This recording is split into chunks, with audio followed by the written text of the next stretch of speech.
dedicated to Eastern and Southern Kentucky. This is WYMT Mountain News This Morning. Good morning. It is 5:30 on Wednesday, September the 4th. I'm Will Puckett. Thank you for tuning in to Mountain News This Morning. It was a nice day yesterday, and many of us are hoping it's the same way today, only maybe a little bit cooler. Let's bring in meteorologist Kelly McShane, who will give us a breakdown. And Kelly, please tell me we're going to see at least the temperatures drop a little bit today. Well, Will, patience is key because maybe not today, but tomorrow we will see a little bit of a cool down. We have to get through one more day of a little bit of warmer temperatures. Right now, we're already off to a pretty warm start throughout the region. Upper 60s for some folks. Prestonsburg at 68, Jackson and Hazard at 68 as well. A little bit cooler into the Cumberland Valley region. 63 Williamsburg, 63 Somerset as well. Outside the WYMT studios, looking a lot better than yesterday morning, so not too much fog out there this morning, but in the valley regions we still could run into a little bit of that fog. Here's the visibility map into Williamsburg, Monticello, looking at about 7 miles of visibility, and then the foggiest places definitely into Bell and Harlan County, so be very careful traveling along into the southeast. And like I said, wait until tomorrow because those temperatures are going to be feeling a lot different. I'll have those details here in a little bit, Will. All righty, Kelly, thank you. Well, images emerging from the Bahamas shows widespread devastation from Hurricane Dorian. Thousands of homes have been destroyed or damaged, and people have been using watercraft to try to rescue residents stranded by those floodwaters. The storm is expected to spare Florida a direct hit, but could make landfall in the Carolinas later this week. Now, information about Dorian comes from hurricane hunters with the U.S. Air Force, who track storms from the sky. Chief Pilot Lieutenant Colonel Jeff Ragusa and his crew are collecting data to track its projected impact around the clock, about 10,000 feet in the sky. The crew drops GPS sensors like these while flying directly through the eye of the hurricane's edge and back again as many as 4 times. They gather information about the storm's speed, direction, and winds. They plug that information into the models to make that forecast model 25% more accurate due to the information that we've collected inside the storm. I've been doing this a long time. I've ridden out storms on the ground, and I've flown through a lot. I will fly through a hurricane any day before I ride one out on the ground, if that puts it into perspective for you. There are only 12 of these aircrafts the hurricane hunters can use to fly through the storms. They can also withstand thunderstorms, whereas every other aircraft in the world must stay at least 10 to 20 miles away. Well, crews from Lexington are no longer going down to Florida to help with hurricane relief efforts. Kentucky Baptist Relief was sending 100 volunteers tomorrow morning. Today, they say they're not sending people, and they're going to take it day by day to see if states need help. The organization has helped with hurricane, tornado, and flooding efforts across the country. Well, this morning we hope to learn a little bit more about a retired Kentucky State Police trooper killed in a crash yesterday afternoon. Lauren Doc Holliday was on his way back to Hazard from Laurel County when troopers believe he lost control. He ended up colliding head-on with a food service truck. The 43-year-old law enforcement veteran died at a nearby hospital. The driver of the food truck was not injured in the crash. Holliday is a recent retiree of the Kentucky State Police. We searched through our archives and learned we interviewed him a handful of times through the years. He spent several years of his career at the Harlan Post. In 2004, Holliday, along with Trooper Ronnie Long, were credited with saving a little girl's life. It all happened during a long chase that led to a murder investigation. The car ended up dangling over a bridge. Now new this morning in an old interview with him talking about the incident. He's put there for a reason that night, I feel. Trooper Long grabbed the child, and I grabbed him. We're talking a span of 5 to 10 seconds. Holliday was only 43 years old. Today, troopers say the state medical examiner will perform an autopsy. Once we know his funeral arrangements, we will share those with you. Now, officials also identified an elderly man killed in a Floyd County crash yesterday. It happened south of the Buckingham community. That's close to the not Floyd County line near South Floyd High School. Troopers say 79-year-old Clark Thornsberry hit a guardrail on Kentucky 122 before crashing into an embankment. Well, back in court yet again, 9 black jewel miners are heading to Charleston, West Virginia for an evidentiary hearing, hoping for an answer about the coal still sitting on the tracks. The judge previously ordered that the coal in the Clover Lick mine cannot be moved, but that order could be lifted. Miner Chris Rowe is testifying today and is determined to not let the 6 weeks they have been on the tracks go to waste. The frustration is about 130% now. It has been 6 weeks. It's been hot. It's been tiresome.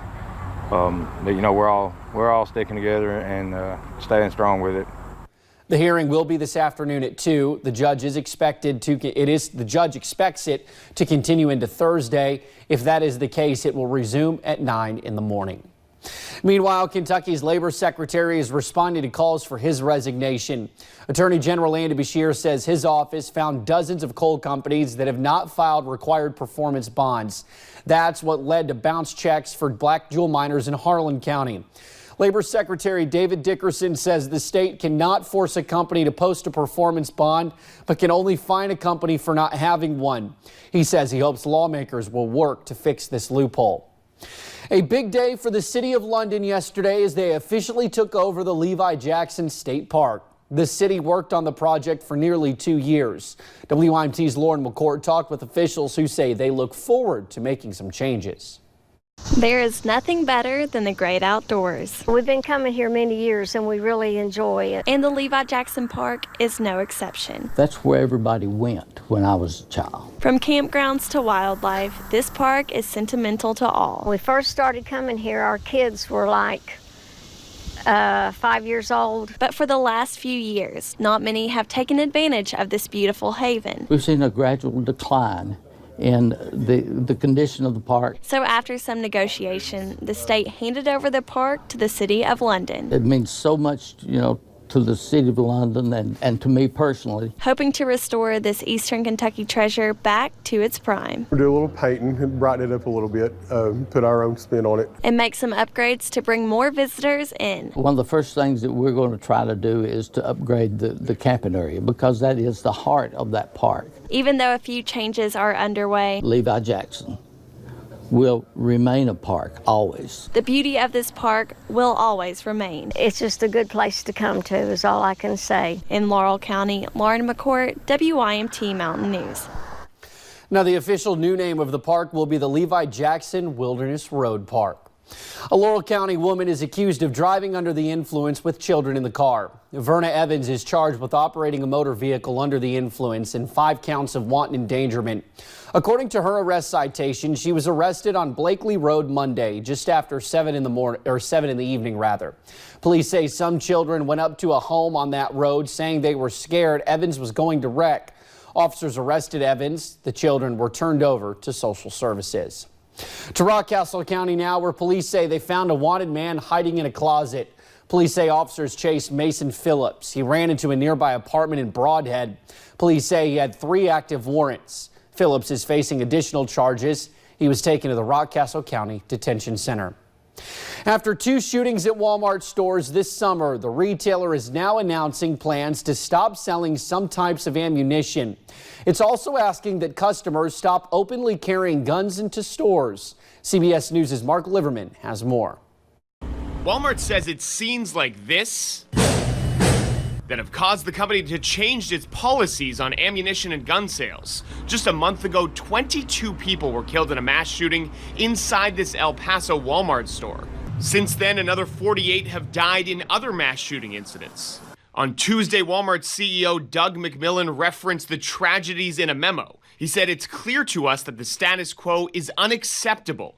The company plans to discontinue sales of short barrel rifle and handgun ammunition and stop handgun sales in Alaska, the last state where they still sold those weapons. They will request customers no longer openly carry firearms into stores in states where open carry is permitted, but they can still buy deer rifles and ammo." In the wake of tragedy, I think that people do change their priorities or their business planning. So I'll still continue to shop here. Walmart's decision is bringing both praise and criticism. You shouldn't have to put any regulations in our Second Amendment. Others worry the move won't be enough to stop a mass murderer. The perpetrators, the bad people, are going to get that stuff anyway. And so all you're doing is you're handcuffing the people that want to take care of their family. Within hours of Walmart's announcement, the NRA tweeted, "It is shameful to see Walmart succumb to the pressure of the anti-gun elites. Lines at Walmart will soon be replaced by lines at other retailers who are more supportive of America's fundamental freedoms." Mark Liverman, CBS News, New York. Kroger also joined Walmart asking customers not to openly carry firearms into its stores except for law enforcement. The company is also pushing for stricter gun laws. Well, Kentucky State Police held mock lockdowns at schools in Harlan County yesterday morning. Troopers from Post 10 went to schools including Ross Point Elementary, where they did a surprise mock lockdown scenario to see if schools are prepared in the case of a real emergency. Police were focused on looking for reactions from staff and students. Both superintendents have been very supportive. All the principals have been very supportive. I mean, they know that it's something, unfortunately, that we have to address in today's times. Troopers say they will be having mock lockdowns throughout the next few weeks. We take you inside FEMA's National Response Coordination Center for a look at how government agencies respond to and are preparing for Hurricane Dorian. We have another day of warm temperatures, but a cool down is on the way. I'll have the high temperatures for the rest of the week coming up.